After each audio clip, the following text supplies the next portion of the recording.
So today you had day 6 of the Julian Assange extradition hearing at the Old Bailey in London. So yesterday, the court was adjourned after 2 hours of struggling to piece the video link back together. You know, these technical difficulties, they're plaguing the court like since day one. So Eric Lewis was testifying yesterday.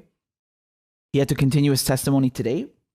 And he comes back. And so, you know, they started referring to Babar Ahmed again, who is someone that Eric Lewis advocated for, right? He was one of his clients. And he's also a UK citizen who was extradited to the US. And so they're talking about the European Convention on Human Rights and how when Lewis was advocating on his behalf and said that his extradition would be in violation of Article 3, you know, anti-torture and right to humane treatment, and Article 6, a right to a fair trial under the European Convention of Human Rights, that this was rejected in court. So the prosecution was trying to use that as a way to kind of show that, oh, well, look, you know, there's nothing wrong with the extradition. It doesn't violate any human rights. It doesn't violate the European Convention on Human Rights. And Lewis doesn't know what he's talking about. So come on, let's get Assange over. So that was the first thing they started with. And they were trying to say that essentially solitary confinement, which they don't call it that, right? They call it so either special administrative measures or just administrative segregation. But it's solitary confinement by definition. And they were trying to say that, oh, that's not such a grave threat against Julian Assange. Yeah, okay. Like he's not been locked up already for 7 years, holed up in an embassy and now in Belmarsh. Come on, man. So, you know, Lewis once again reasserted that Assange is most likely going to be sent to ADX Florence, right? So this is the maximum security prison, or rather supermax as they call it. It's a supermax prison. And this is where they keep all the worst of the worst, right? It's like a Guantanamo on U.S. soil. And I showed you a video yesterday, Robert Hood, the warden, the former warden of ADX Florence, talking about how harsh the conditions are inside of ADX Florence, that it's a sentence, it's a fate that is far much worse than death. Those are his words. So, yeah, they also got into the topic of mental health. And yesterday they tried to discredit Eric Lewis. The prosecution tried to say that, oh, you're not a doctor, so don't speak about mental health. You don't know nothing about this, which is absurd. Again, the UN Special Rapporteur on Torture visited Julian Assange with 2 doctors. You've had hundreds of doctors openly come out and state that he must be released immediately. He's being tortured. So if he's craving, if he's really adamant on obtaining testimony by licensed physicians, he has a plethora of statements to go through. But nonetheless, we touched on the subject of mental health again, and they were trying to say that mental health improvements have been made. Okay, so what they referred to was this settlement over here. So the prosecution, they were saying that inside of ADX Florence, the Supermax prison, mental health facilities have improved due to this settlement, Cunningham versus Federal Bureau of Prisons. Okay, when they brought this up, Lewis, what he responded is that, well, listen, they made some improvements, but it got much worse in other ways. So that's not very reassuring. And he doesn't trust at all that they're going to allocate any sort of accommodations or make any kind of arrangements to help Julian Assange. You know, he's been diagnosed with Asperger's, for example. And it's not just that, it's just the prolonged anxiety and anguish that he's been going through for years now because of all this persecution. And it's not just him, this is widespread. So, you know, Lewis made the point that the prison system just simply doesn't care about inmates. They don't take care of them whatsoever.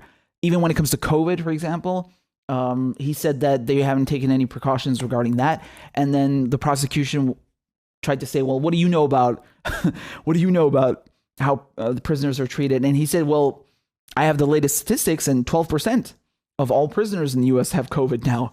So that's not very, the prosecution, you know, when Lewis brought up that Julian Assange faces 175 years in prison, they said, oh, this is just a soundbite.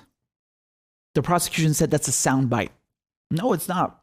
It's really not. And then Lewis, he wanted to explain why he said that, why he genuinely believes Julian Assange will be jailed for 175 years. He will get the maximum sentence. And then the prosecution is like, no, we don't want you to answer that question. Let's move on to the next thing. I'm not kidding you. Lewis was like, can I explain why? And they're like, nope. Insane. It's really insane.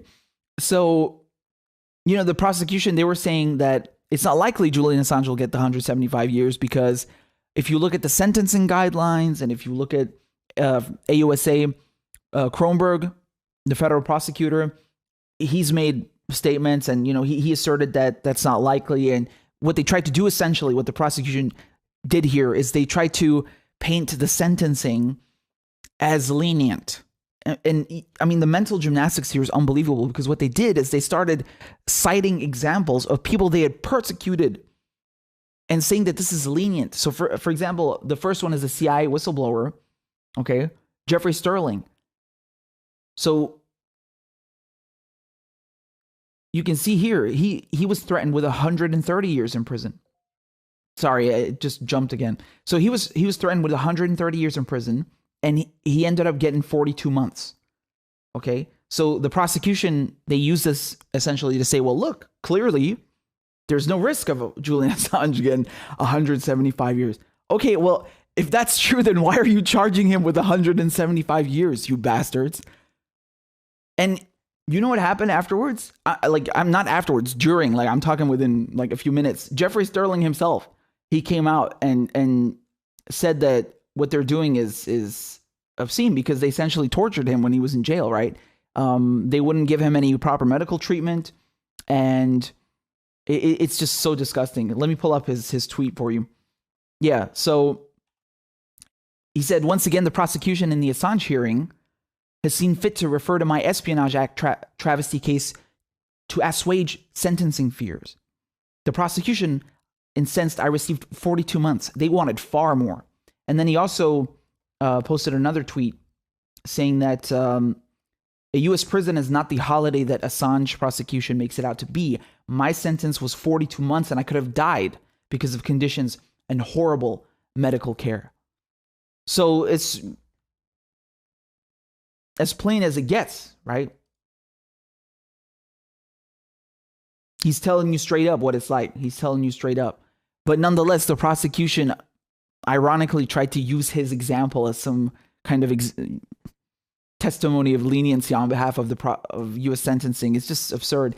So they also ended up referring to this APAC case, if I believe. Yeah, so I'll get to that in a second. But apart from Jeffrey Sterling, here as well, you can see when it comes to Terry Albury. So he's also another guy who was charged with leaking classified documents. He was working at the FBI, and he got 49 months, right? So 4 years. And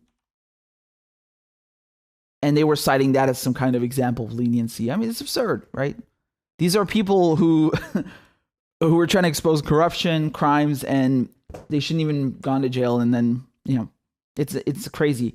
So afterwards, right, the prosecution, they asked Lewis if he thinks that the First Amendment comes first. And I thought this was ridiculous because, I mean, supposedly, not just the First Amendment, but everything, all the rights that you are granted as a citizen or a resident, of course they come first. They're rights. That's the whole point, no?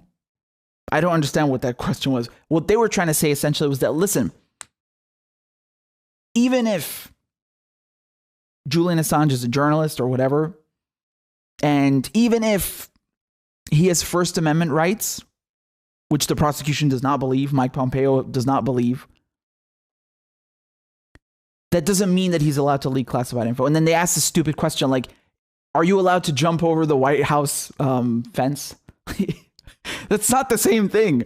Okay, jumping over the White House fence has nothing to do with exposing war crimes and mass surveillance. I mean, but they tried to, I'm not kidding, they actually said this, and they tried to use this as an example that just because you're a journalist or just because you have First Amendment rights doesn't mean you can break the law. Man, they tried to also to make the case that you have to balance national security interests with the First Amendment. Supposedly, if you really do have a First Amendment, it exists in writing, but in practice, it clearly doesn't. But nonetheless, supposedly, these rights should come first, correct? They're inalienable. So there's nothing about national security interests. That's not something that should be that should preclude the First Amendment. But nonetheless, Lewis, what his response to this was, he said that the landmark balancing act between national security interests and the First Amendment was the Pentagon Papers, right? They didn't go after Daniel Ellsberg or the New York Times. And once again, man, we have a plethora of cases where the publisher, the journalists, they don't get taken to court like this and, hit with 180 years or 175 years in jail. So the prosecution, they keep going through these mental gymnastics, just flat out saying that the First Amendment doesn't count. What they're trying to make. And then at the same time, Mike Pompeo says Julian Assange doesn't have First Amendment rights. Which one is it? They can't make their minds up. 1 second the prosecution are arguing Julian Assange is not a journalist. Then they're arguing, okay, well, even if he is a journalist, he doesn't have First Amendment rights. And then they're arguing, well, even if he does have First Amendment rights, they don't always count because national security comes first. What? It's a mindfuck. This is a kangaroo court. I mean, you can't make this up.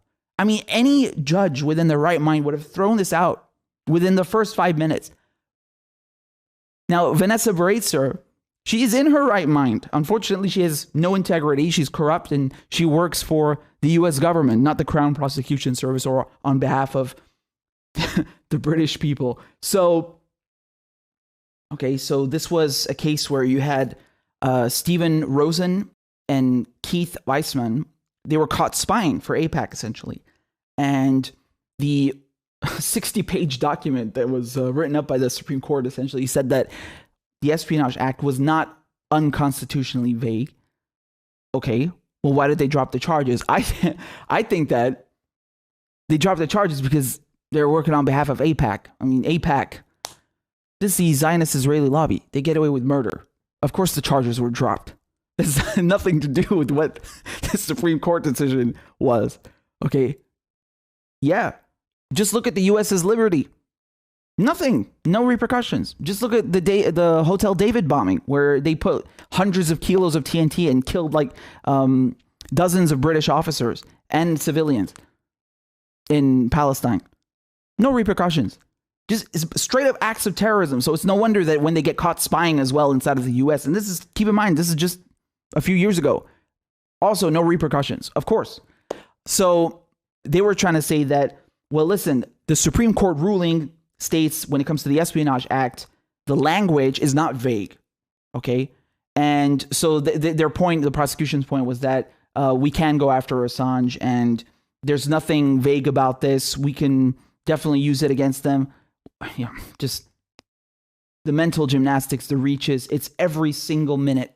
You see, the prosecution, for example, they asked Lewis, what makes you an authority on political science?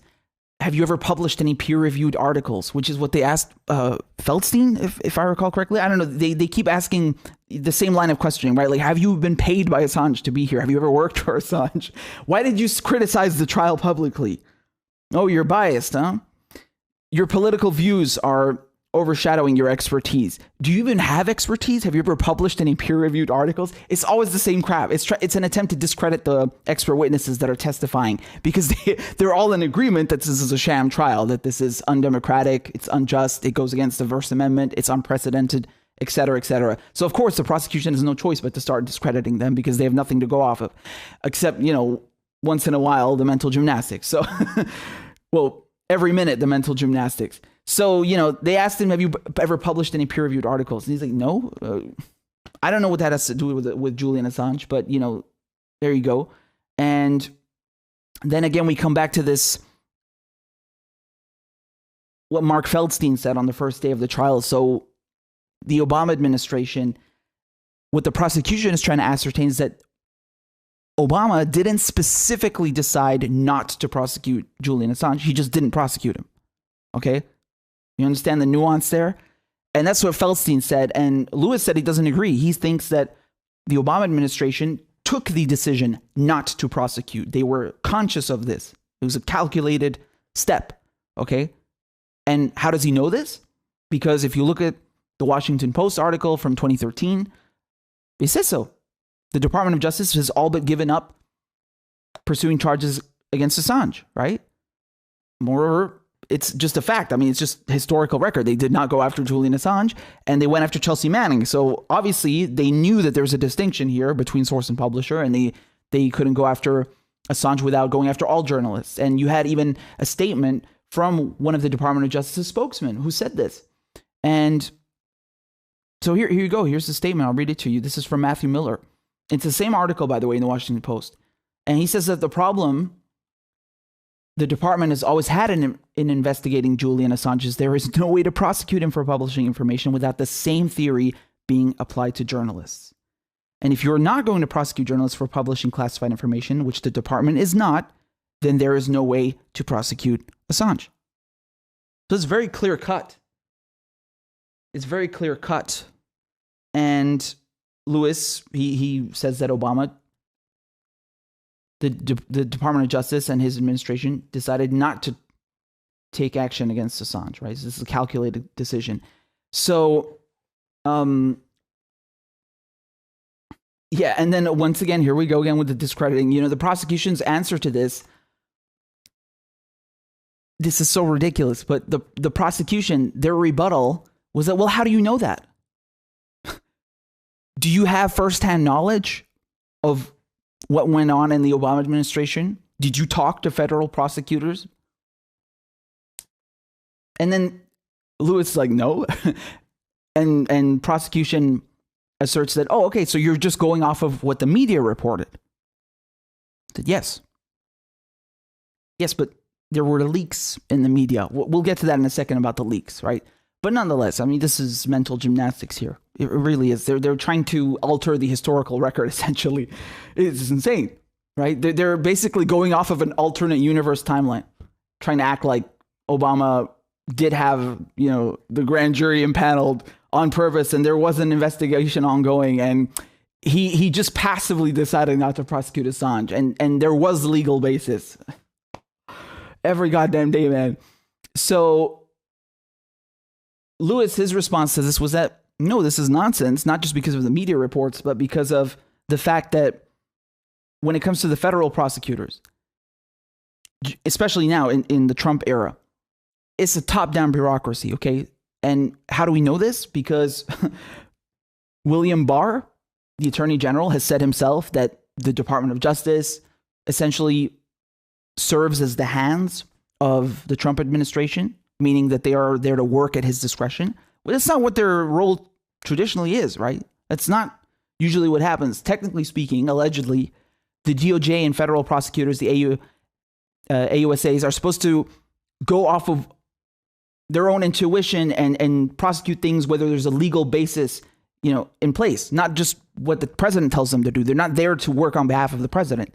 So Lewis' point was that now in the Trump era, not only did the Attorney General himself say that he's essentially at the service and there to work at the behest of Donald Trump, but, you know, moreover, Jeff Sessions put lots of pressure on the Eastern District Court of Virginia to bring these charges against Assange when he was the Attorney General. Okay, so we have very clear points in time on this timeline and proof of this happening. And so the point is that the change in administration, Donald Trump and his cronies, right? So the people working under him decided to prosecute Assange, and therefore this is a political witch hunt. None of the evidence changed. Nothing has changed since 2011. There are no new witnesses. There's no new evidence. There's nothing new. The only thing that's changed is the Trump administration. And since we know that they are openly working on at the behest of Donald Trump, it's very clear that they did this because they were instructed to. Okay, this came from the top. That's it. Prosecutors were instructed. And then, of course, the prosecution, what their response to Lewis was, oh, are you accusing AUSAs? Are you accusing the Department of Justice and federal prosecutors of not following their guidelines and acting out of good faith? And he's saying no, but, you know, given the proof that we just listed. So there you go. And then the prosecutor said, oh, it's just conjecture. No, it's really not. And here's another example that this entire case is, you know, just like the wind. Donald Trump himself in 2010, he said, oh, WikiLeaks, Julian Assange should get the death penalty. And then in 2016, he said, oh, I love WikiLeaks. And then when he gets in the office, he's like, WikiLeaks? Bitch, you cooking? He's like, what's WikiLeaks? Right? Here, see? Trump in 2010, and then Trump in 2016, Trump in 2019. I mean, Donald Trump himself, right, is swaying like the wind. So never mind any proof you needed of what's happening in DC. So on top of that, okay, we had the defense come and examine Lewis.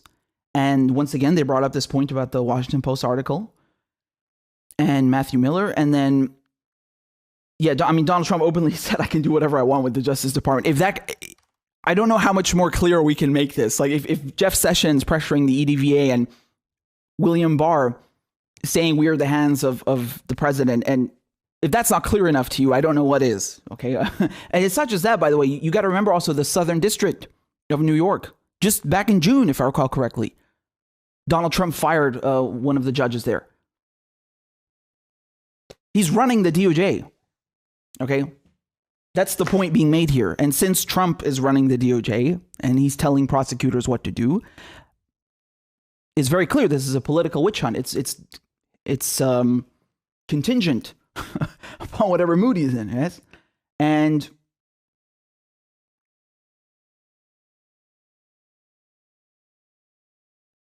going back to the special administrative measures, what the defense wanted to ascertain here is that these conditions that Julian Assange would potentially face while in jail, they're indeed solitary confinement, they're indeed torture. And Lewis said, yes, they are. And if you look at the, from the UNODC, you look at the conditions listed in the Mandela rules, they clearly outline that anything over 22 hours is solitary confinement, right? So I'll read it to you here. This is Rule 44, okay, from the Mandela rules. For the purpose of these rules, solitary confinement shall refer to the confinement of prisoners for 22 hours or more a day without meaningful human contact. Prolonged solitary confinement shall refer to solitary confinement for a time period in excess of 15 consecutive days. So you can tick both those boxes. That's essentially what happens to people in special administrative measures, what happens to them in Florence 80X, what's happened to Julian Assange already for years now. It's definitely evil, and it's definitely torture, no matter what the DOJ call it. So Lewis also said that if extradited to the US, Assange could face up to 3 years alone just in pretrial, similar to another client that he had, Abu Khattala.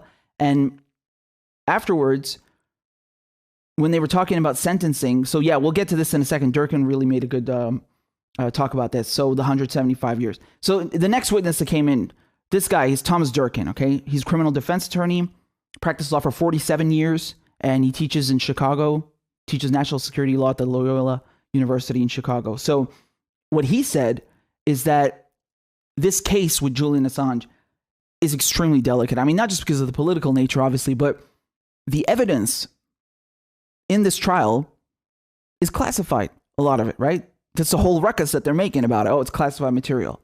And keep in mind, there's evidence being held against Julian Assange that no one even knows about. It's sealed. What a democracy, right? It's insane. You can't make this up. I mean, this sounds like something out of the Stasi, right? This sounds like something out of the Gestapo.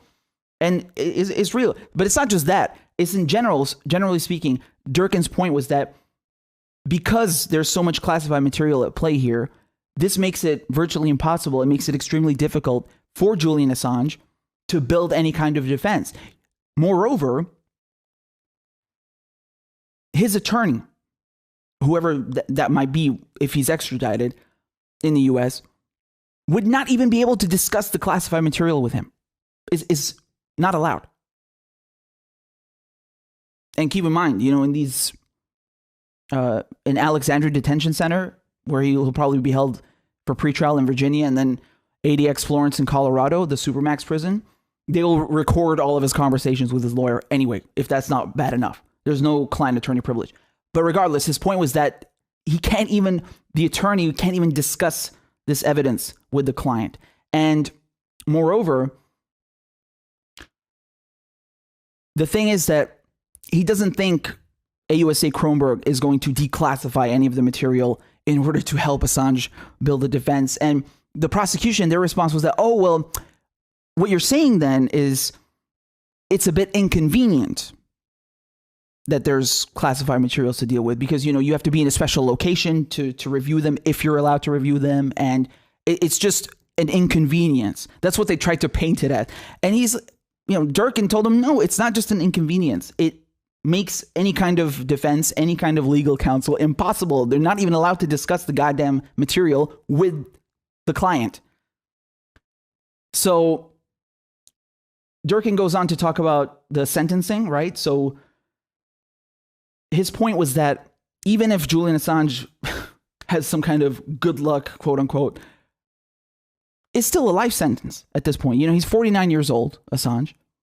Even if he gets a bit shaved off of each count, like you convict him with 3-4 counts, for example, dude, he's looking at 30-40 years. That's a life sentence at this stage, right? There's no positive way to look at this whatsoever. And Durkin then referred to Chelsea Manning's trial, right? So he said, look at Chelsea Manning. She got 35 years. She got lucky that her sentence was commuted, but his point was that she got 35 years. The U.S. government considers Assange to be a way bigger threat, and they will definitely give him way more than 35 years, right? So, I mean, even if he got lucky, quote unquote, and just got 35 years instead of 175, again, it's a life sentence at this point. It's a life sentence. You got to consider also the inhumane conditions this guy going to be put through in solitary. They don't give you any kind of mental health treatment. They don't take your health serious. It's insane. It really is. And he made an excellent point here, which is crucial because, you know, we had this big issue come up on day one of the court. Durkin raised the point that when it comes to sentencing, U.S. courts will take into account things in the indictment that are not charges, and that could lead to harsher sentencing. It's called aggravation, right? So on day one of the trial, if you recall, the defense, they asked the judge if she would throw out all of this conduct without further consideration. And when we say conduct, what are we talking about? When we say conduct, we mean all these details, the narrative, you know, the background info that they crammed into this new indictment, which was submitted past the deadline. So it's not even valid. Nonetheless, not only was Julian Assange given this new warrant on the same morning of the hearing, he wasn't even given time to analyze it and read it, and he couldn't see his lawyers for 6 months. But moreover, there were no new charges. It's the same 18 counts. The only difference is they added all of these baseless allegations that, oh, he allegedly helped Snowden evade arrest in Hong Kong, and he was working with all these hacker groups, LulzSec and AntiSec, and collaborating with people who are actually FBI informants. So, you know, their testimonies are worthless. They added all this stuff because it will make a difference when it comes to sentencing. And that's Durkin's point. They're not charges. There's no evidence of them. They're just baseless allegations, and they will still play a goddamn role in the sentencing. And they could lead to Julian Assange getting an extremely harsh sentence, even though these are not real charges. And it's just, you know, a fucking kangaroo court if there ever was one. So another point also was about plea deals and coercion. So Durkin's point was that Julian Assange could very well be coerced into a plea deal. You know, the sentencing, the 175 years that he's faced with is so harsh that they could substantially reduce it.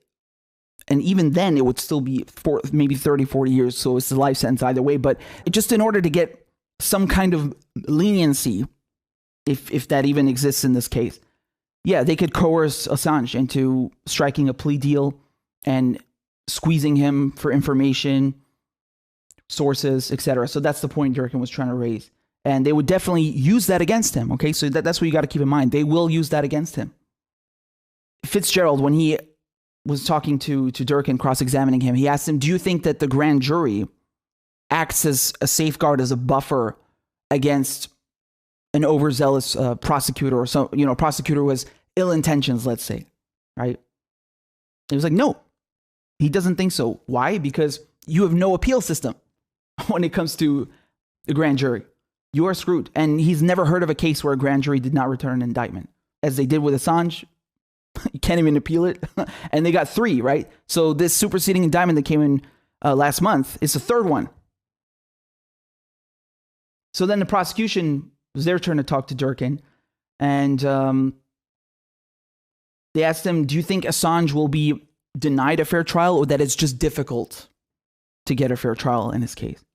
I don't know what kind of a question that is, but Durkin said that he, according to his expertise, in his opinion, Julian Assange will not be afforded a fair trial. That's quite clear. And oh God, this pissed me off. This happened right in the middle of the trial. I shit you not. The Foreign Secretary of the United Kingdom, look at what he tweeted. Dominic Raab, what does he say? Following journalist Hopewell Chinono's court case in Zimbabwe very closely, journalists must be allowed to highlight corruption without fear of arrest and imprisonment. The UK stands with those who seek to report the truth around the world. Motherfucker, then what are you doing to Julian Assange? What are you doing to Assange then? You hypocrite. I can't believe this. He's tweeting this while Julian Assange is 20 minutes away from Whitehall in this kangaroo court. A journalist who is facing retribution, 175 years, for telling the truth. You motherfuckers. I mean, this is a sick joke at this point. This is a sick joke. You can't make this up, man. I was like, this is 1984. No, this is worse than 1984. It's got to be a sick joke. He just act like Julian Assange doesn't exist. Like, yeah, he's not the foreign secretary and he's not part of this government. Unreal. Actually, I'm not even sure if the foreign secretary has the right to stop an extradition. Home secretary does. Theresa May, she stopped Gary McKinnon's extradition. But I mean, foreign secretary wields enormous power, right? Not a word. This motherfuckers, really.